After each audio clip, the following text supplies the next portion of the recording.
Hey guys, Desler Magic here, and everybody is wondering, is it worth it to just straight up buy Unstable, which is the new unset as they call it, the kind of joke set where basically all of the cards are silver bordered and not legal for play, except for the lands and the tokens.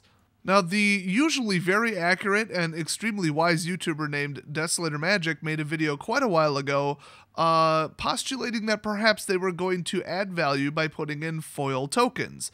Either that or foil double-sided tokens or just double-sided tokens. That seems to be their new go-to thing to make money, and that has been officially confirmed. Actually, I think it's been unofficially confirmed, but either way, it's confirmed. So the cards themselves will have a very, very small value, I guess. The buy list prices are going to be terrible, and the price over the next 10 years of the cards is going to be terrible. But because of the draftability, the sealed products are going to be worth a fortune. So obviously, this is an opportunity like nothing else when it comes to investing in MTG products. It is virtually guaranteed to go up in the next 5 to 10 years if you leave the box sealed. Right now on eBay, if you want one sealed box of Unhinged, it is going to cost you bare minimum $500. That's a little bit higher than the original MSRP, and remember, that set didn't do amazingly well. Actually, that's a bit of an understatement, but by the way, Unglued, $1,000 minimum. So then the question is, will this print run be higher because there's more players and Wizards is overprinting everything right now, no matter what product it is? Except for FTV. I would say not necessarily. I think that, I don't just think that. Mark Rosewater personally said in an interview, word for word, that he is not going to make the same mistake as the second unset, where they overprinted it and then stores got stuck with it and distributors got stuck with it and the prices went down the toilet and people got done drafting it and then just nobody wanted it. I heard a rumor that boxes were going for like $30-$40, just trying to liquidate them. And yeah, if you held on to them, you've got a little bit of an ROI there. So coming off of that and Planechase Anthology, the disaster that was, are they going to limit the number being printed? And I think yes. I mean, this is a draft set. This isn't a standard set.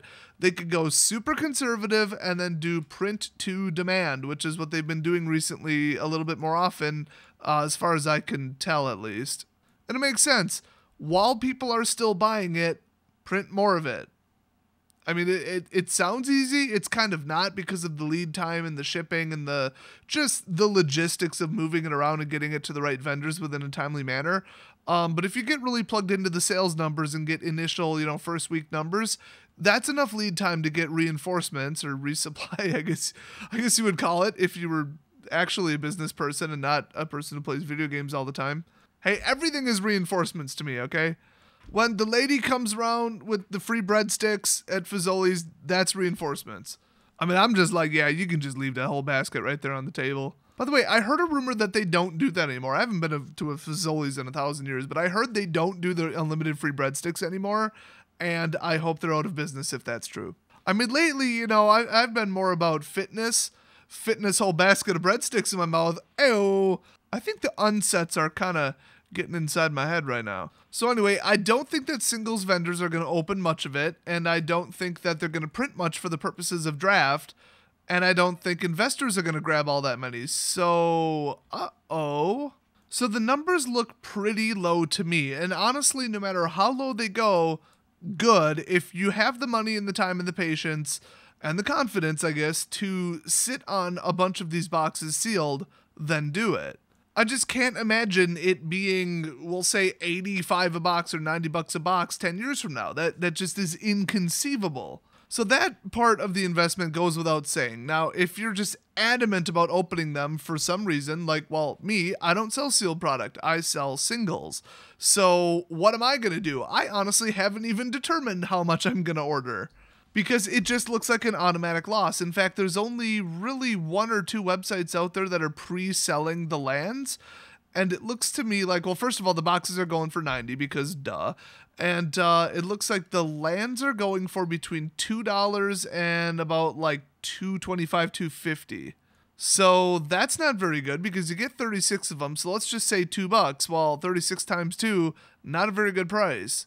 That's $72 on a $90 box. In fact, I'd pay about $83.84 at my vendor. I'd be losing money even before eBay fees and shipping. So as far as I'm concerned, I should order 0 because what would I do? I can't sell it sealed and I can't open it and I can't afford to lose money on it. I also don't have like the finances available to sit on it for 5 to 10 years and then sell it. But that's the thing, if nobody's buying it, nobody's opening it, the cards aren't floating around, will they shoot up in price? Maybe. Do people even care about full arts anymore? No. Do people care about borderless full arts that look that good? Yeah. I mean, have you seen them? Yes, people are interested in that. And actually, the islands seem to be universally pre-ordering and selling for more, but I will say the swamps on the website I was looking at were sold out already. Oh, and by the way, the plains and the mountains were like lower. They were like $1.50, I think. So you could write it off as one website, just not knowing what they're doing, not knowing really how to price pre-orders or whatever. But, the entire rest of the pack, you get an awful lot of cards, and the rares have got to be worth, 50 cents to $1 to some collector somewhere just to put in a binder because they think it's funny. But then again, are those people going to draft it? Are they going to trade with other people who drafted it and aren't interested in holding it?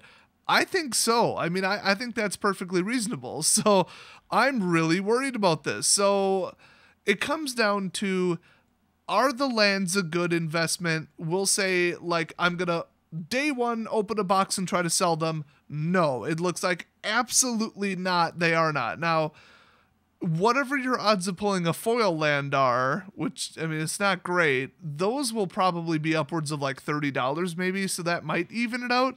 But it's not like, oh, I'm going to make 2 to 1 for every box I open. No, it's just, it's like, oh, maybe I'll not lose money on this. That's a better way to phrase it. So unequivocally, no, do not open it on day one and try to make money. It won't happen. Will these lands be worth money over time? So if you wanted to buy just the lands and just bypass the whole pack, box, everything, one, it looks like you can get them from like around $2 each, and then 2, I think they're going to go up. Yeah, I do think that they're so good looking. These are the best looking lands that have ever been printed in the entire game, arguably. So will they go up in the near future? Yes, especially when you consider everybody universally knows about them now. It's a very high notoriety set. It's coming out on December 8th, right around a bunch of other products, so nobody's really going to spend that much. All the single sellers aren't going to open it, and investors are only going to want to leave it sealed. So that leaves the supply of these at just like ridiculous, unheard of low levels. Like just none of these lands are going to be floating around, but yet everybody will remember them. Everybody who sees them instantly is like, whoa. And if they want them in the future, they're probably going to go up to like $4, $5, $6 a piece easily. I think that's very, very reasonable. It's just a question of how much time will it take to get to that. And then it's like, well, if you're going to wait that much time, instead of just, oh, okay, they're out of print, 6 months to 1 year later, okay, now start selling them for $4 a piece. I think that might be a little bit optimistic, but it actually sounds plausible because, like I said, nobody's opening this. There's no money in it. Nobody's holding them. There's just not going to be enough of these to go around, and that's all there is to it. Now, if you draft it, you're going to end up with, what, 3 lands? So, I mean, even the players are not going to have enough of these day one. So if everybody's like, I want these, I don't care, I'm willing to drop 50 to 100 on a deck worth of lands, okay, you might see like a first week, second week kind of spike that brings them up to, $3, $4 a card. Like just under the point where somebody would just say, oh, well, I'll just buy a booster. And remember, once people stop drafting it, it's going to get real low real quick. I don't care how your LGS prices stuff. When people are done drafting it and they have 6 more boxes, they're going to say, hey, $2.99 a booster, not $3.99. I mean, that's just, you got to get rid of it. You got to liquidate it, or it's just lost money sitting there on the shelf. Unless they're the long-term investment type shop, because a lot of shops in my area, they have like sealed Scars of Mirrodin boxes up on the wall. I mean, they bought them and they're just like, cool, nobody's buying them, that's fine, and they just wait for them to hit $500 a box, which happens occasionally. But other than that, if they're like, no, we got to cycle this, we don't keep older stuff, we're not investors, I don't have a secret bunker full of cards, Well, actually, it wouldn't be a secret if they said it, would it? But then they're just gonna clearance these, and then people are like, oh, cool. Even $250 a pack, I could see that because they'll be about breaking even on the box, give or take. Somebody be like, cool, I get some, tradable funny cards for my binder, all right, and a land for $250. Ta-da, no shipping. So do I really think that in the first month or two these will hit like $3.99 per land? No, probably not. Maybe the island, maybe, but then as a whole, on average, no. So if you're gonna hold them that long, why even do that? Why buy up 1,000 of these and sit on them when you could just buy up boxes and leave them sealed? And then if you can't sell the box sealed for draft 5 years from now because nobody's interested and the customer demand is zero, well, that's pretty easy. Then all you got to do is just open them and sell the lands individually, which would be a lot easier, I would think. So overall, it comes down to, should you buy it for value early? No. Is it going to flop as a product early? Kind of. I mean, it's even less usable after the fact than Conspiracy. So yeah, it's going to go downhill pretty quick. But then the other point is, over time, the ridiculously small amount of these that are being printed just for the lands is going to go through the roof. It's just a waiting game. And then sealed boxes are going to go through the roof. So, I don't know. Like I said, if you got the money, you got the time, you got the patience, and you're not paying interest on whatever you spend on it, yeah, it's a pretty good investment. Otherwise, it's looking a bit long-term to me. So if you're used to, hey, I think Champion of Ronus is going to go up. It's 25 cents. A new standard set is coming out. Cool. Or like I did, Archangel of Tides is going to go through the roof. It's such a good card. I'm going to buy up 32 copies of it. And then you only have to wait a maximum of 3 months before you find out if you're right or not. By the way, I was, and I made a ton of money. In fact, I bought up a ton of Cryptolith Right, and when people started to put that into Tier 2 decks, I sold them off for almost double. I made quite a bit of money on that card because it's just so insanely powerful. It's a shame it never went into a Tier 1 deck, but honestly, it was so broken to just, tap non-mana dorks for mana. Did I really want it to succeed? No. And I still made money, so I guess I'm happy with how that turned out. So if that's your type of investing, you're going to find that having your money tied up for years at a time is very, very annoying, especially if you see comparable better investments, that you could have spent your money on. Oh, but it's now tied up in this, so now you don't have the money. Maybe not in the Magic world because, I'd rate this like an A- level investment because it's practically a sure thing, just all things considered about how it's going to be released. But other than that, I mean, you could invest in Bitcoins and, oh, look at that. In 30 days, I'm 2-to-1 to my money. By the way, for real, buy Kryptonite. Right now. Seriously, tomorrow I'm buying a huge volume of Kryptonite. Not from Superman, it's a cryptocurrency and it's spelled N-I-T-E, if I remember correctly. I mean, just type in Kryptonite price chart and just click on the first link. You'll see why I'm saying this. You can only miss the bus so many times before you go running after the next opportune one in the Bitcoin market. And if you're not familiar, I lost about $5 million by selling my Bitcoins and Litecoins at the wrong time.